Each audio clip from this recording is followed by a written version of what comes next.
Hello, how are you, everyone? I am Aisha Ashraf, Assistant Professor, School of Business from Asian University of Bangladesh.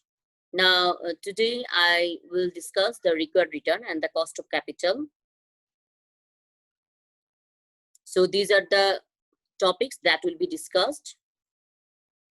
Number one, creation of value. Number two, overall cost of capital of the firm. Number three, project specific required rates. Number four, group specific required rates. And number five is total risk evaluation.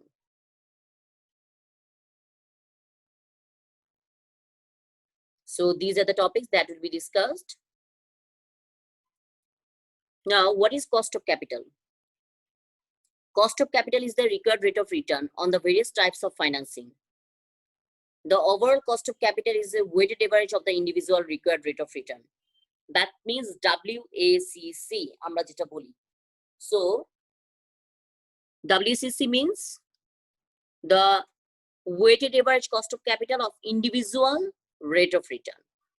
That means from the different sources, we have taken fund, their weight must be multiplied with their return.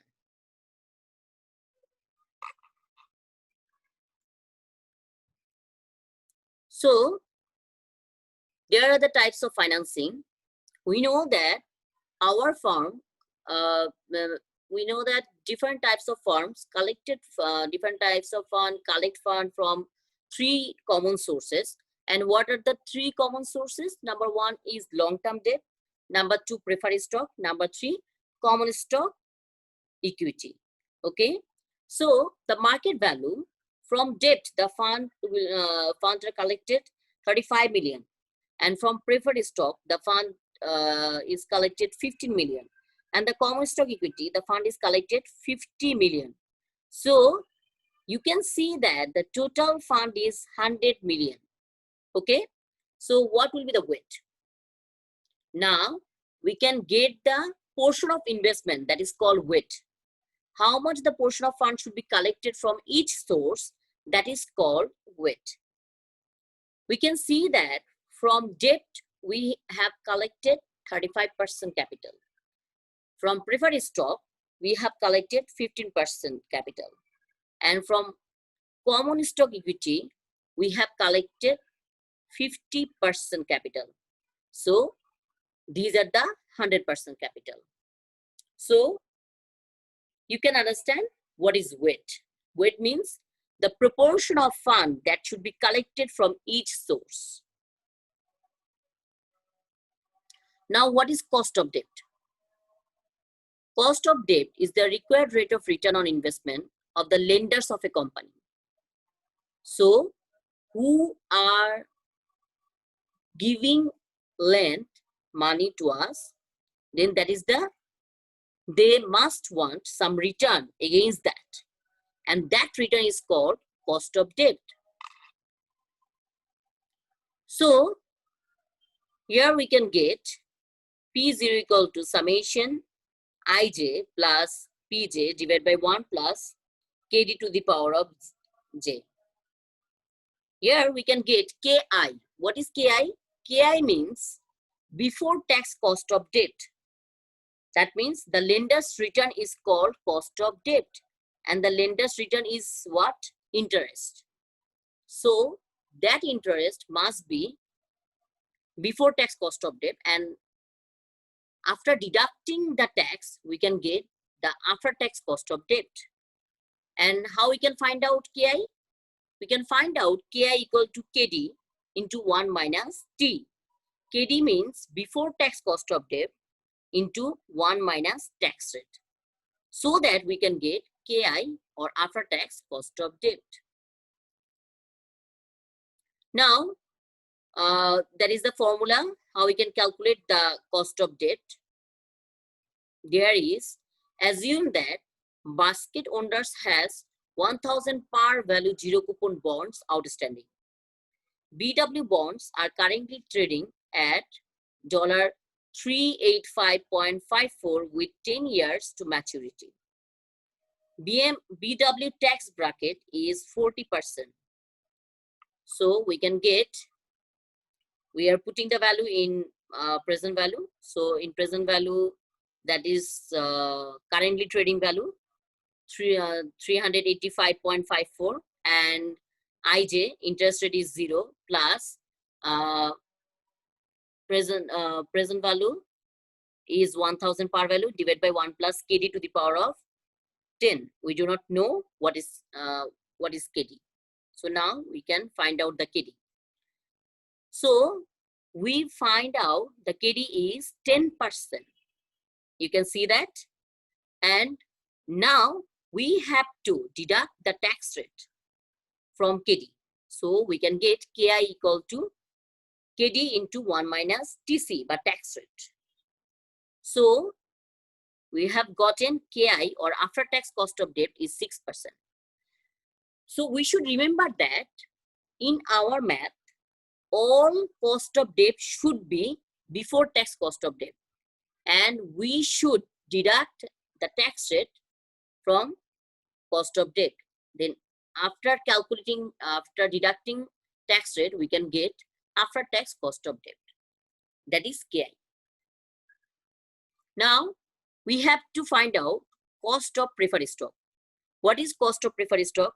The preferred stockholder provide us the capital, and in against of that, they expect a return, and that return is called cost of preferred stock. So cost of preferred stock is the required rate of return on investment of the preferred shareholders of the company. So how we can find out cost of preferred stock? So cost of preferred stock denote KP. So we can get KP equal to DP divided by P0. DP means dividend and P0 means market price.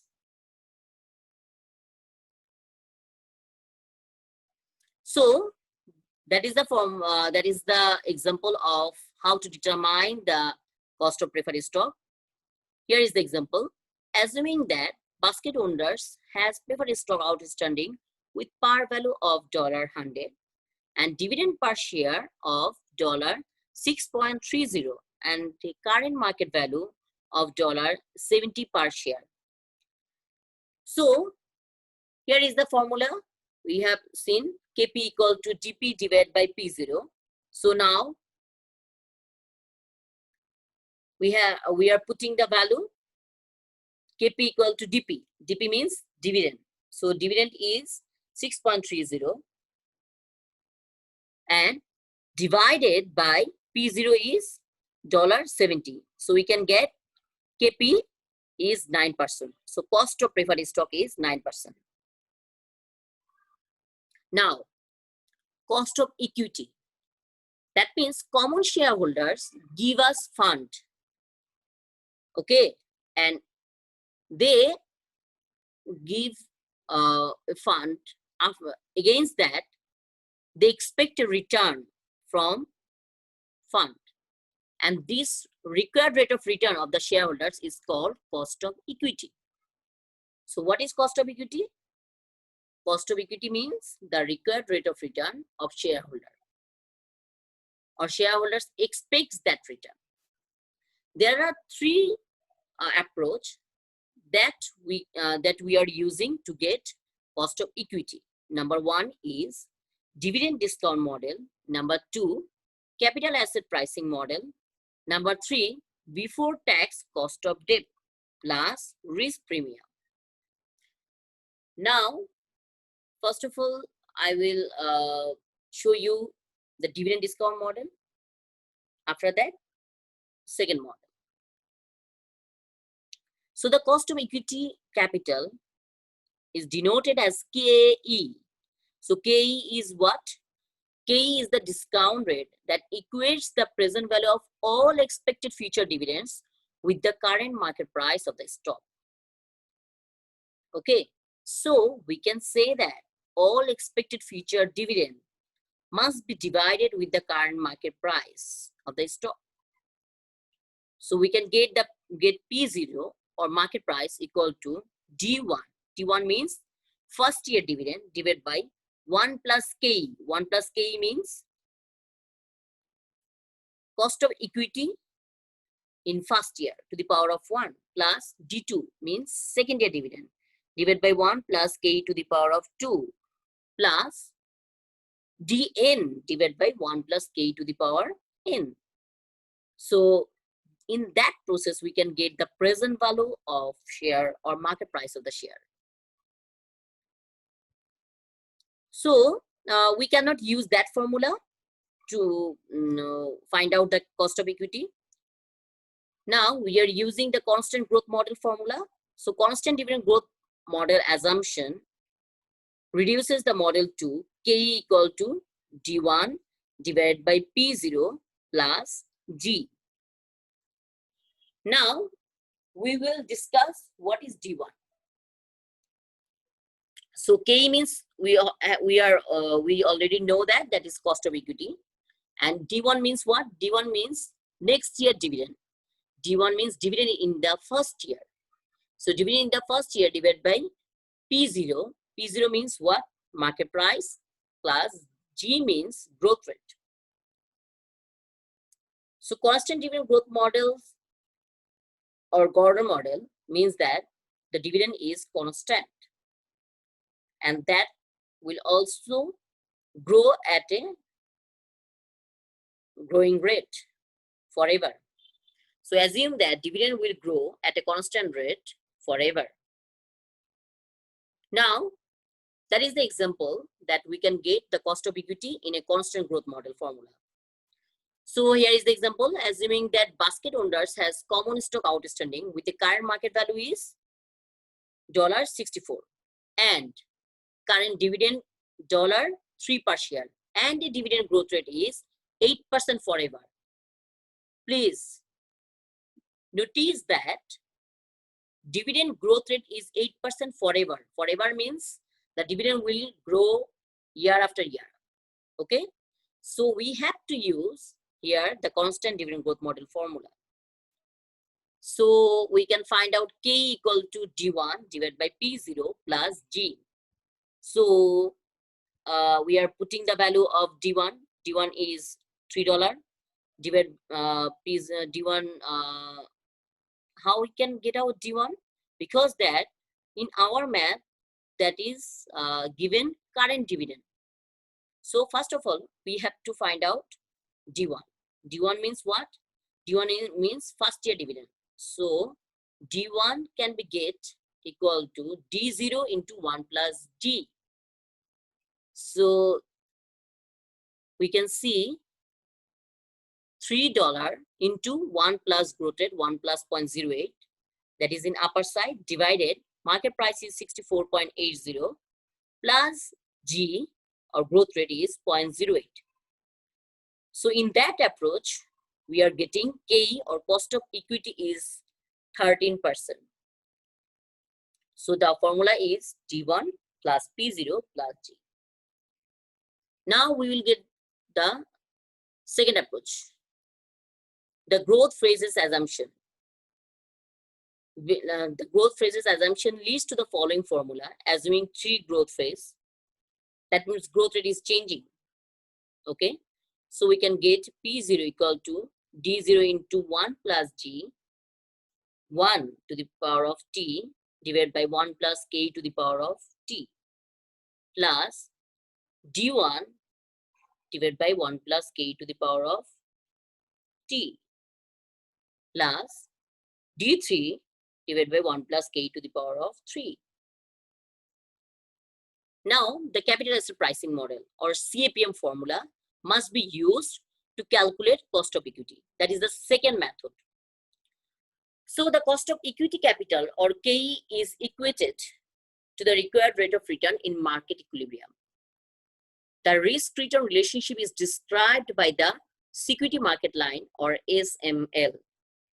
Here we are using CAPM formula to find out cost of equity. So the cost of equity or KE equal to RF, that is risk-free rate. In our real world, there is nothing risk-free, but we assume that treasury bills rate is called as a risk-free rate, and that treasury bill rate is normally counted 1 year treasury bill rate, that is risk-free rate. So RF plus R bar M minus RF into BJ. So what is R bar M? R bar M means the return of market portfolio minus RF is risk-free rate, and B or beta is the risk of individual securities. So these are given in our math, then we can calculate the cost of equity.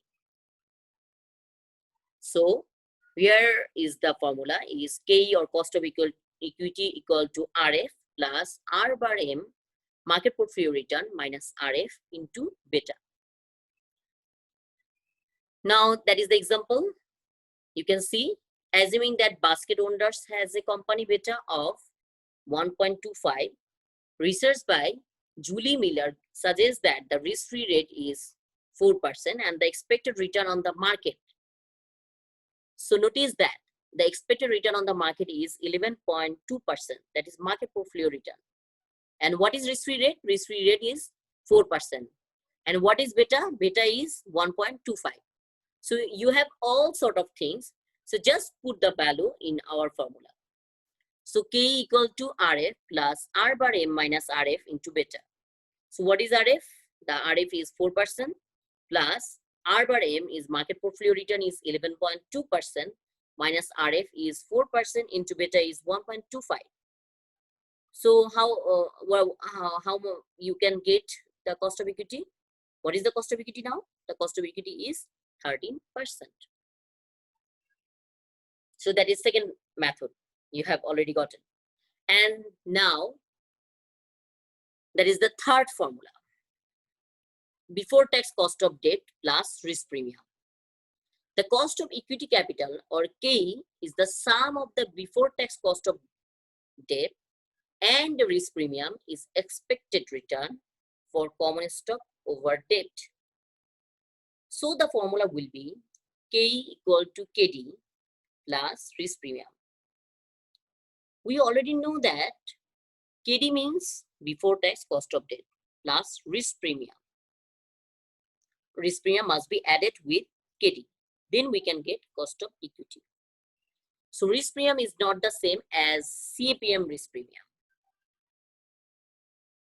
Now that is the example that you can find out KD approach cost of equity.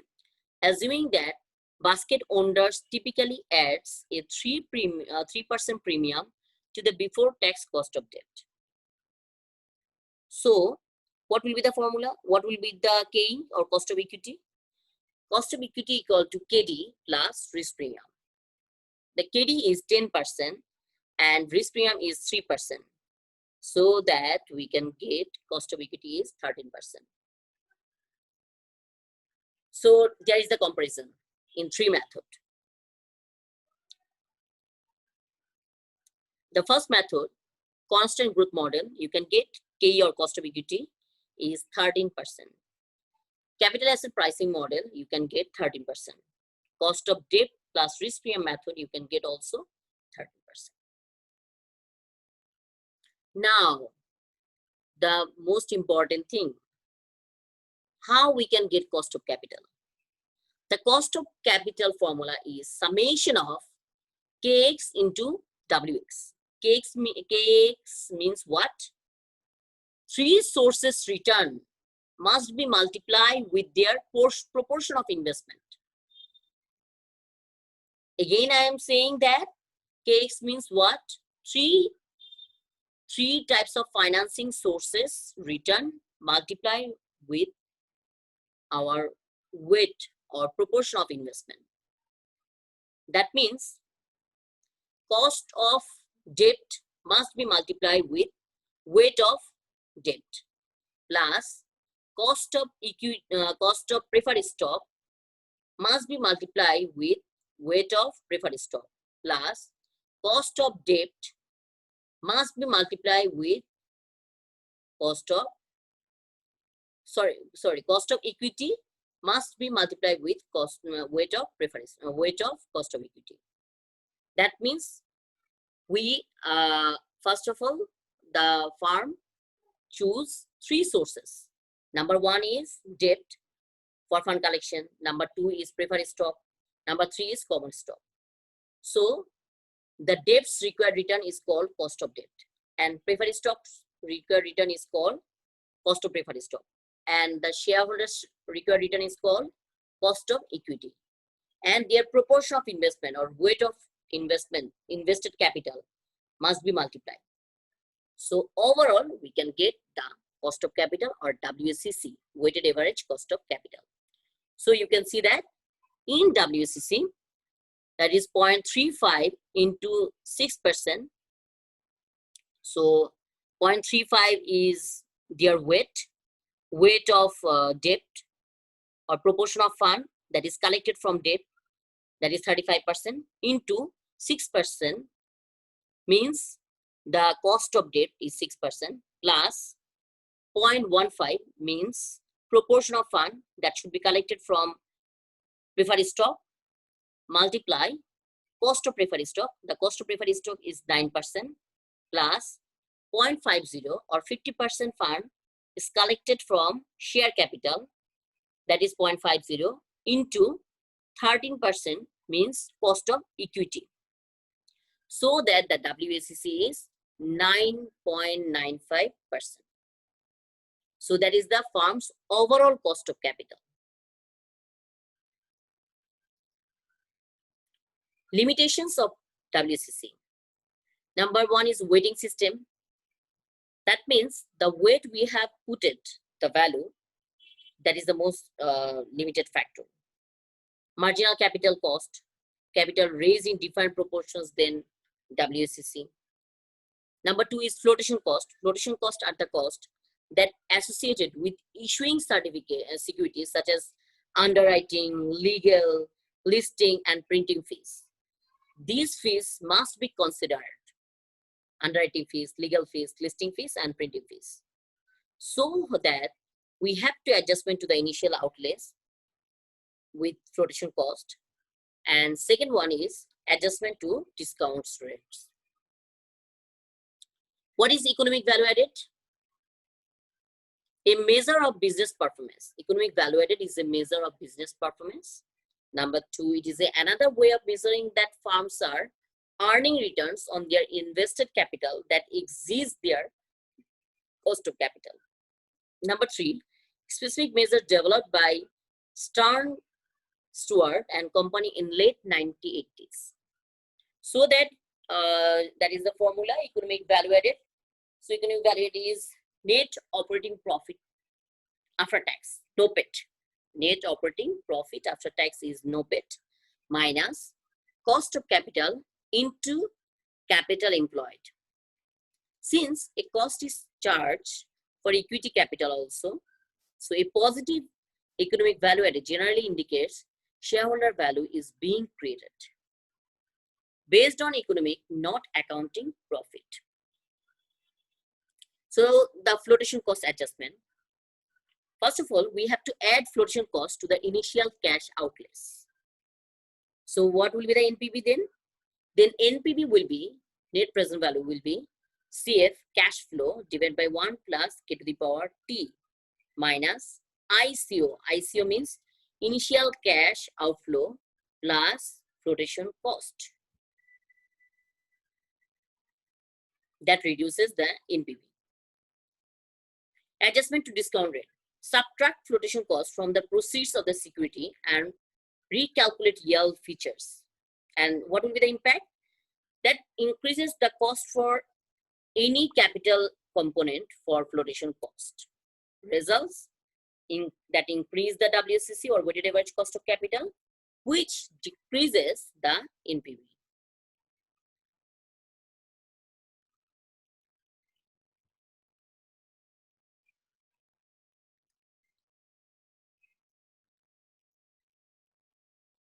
So we are using CAPM in project selection for initially assuming all equity financing.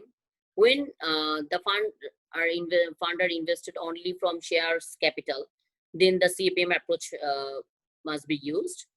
And number 2 is determine project beta. Number 3, calculate the expected return. Number 4, adjust for capital structure of firm. Number 5 is compare cost to internal rate of return of project. So determining the SML or security market line. The security market line is the relationship between risk and return. You can see the graph here. Horizontally goes to expected return and vertically goes to beta.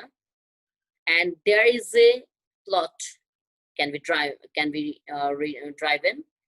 The relationship between risk and return is a straight line method, and this graph is called SML or security market line. When we plot CAPM into graphically, then that is called SML or security market line. So we already know to calculate CAPM is RK equal to RF plus R bar M minus RF into beta. So adjust for capital structure of the firm is weighted average required return equal to KI into percentage of debt plus RK into percentage of equity. So project specific required rate of return example, assuming a computer networking project is being considered with an IRR or internal rate of return is 19%. So examination of a firms in the networking industry allow us to estimate an all equity beta is 1.5. So our firm is financed with 70% equity and 30% of debt at KI or cost of debt is 6%. So the expected return on the market portfolio is 11.2% and the risk-free rate is 4%. So that you should use CAPM formula to calculate cost of equity. Here the formula is KE or cost of equity equal to RF plus R bar M minus RF into beta. So what is RF? RF is 4% plus R bar M is 11.2% minus RF is 4% into beta is 1.5. And what is cost of equity? That is 14.8%. So now we are putting the value in formula, in WCC formula.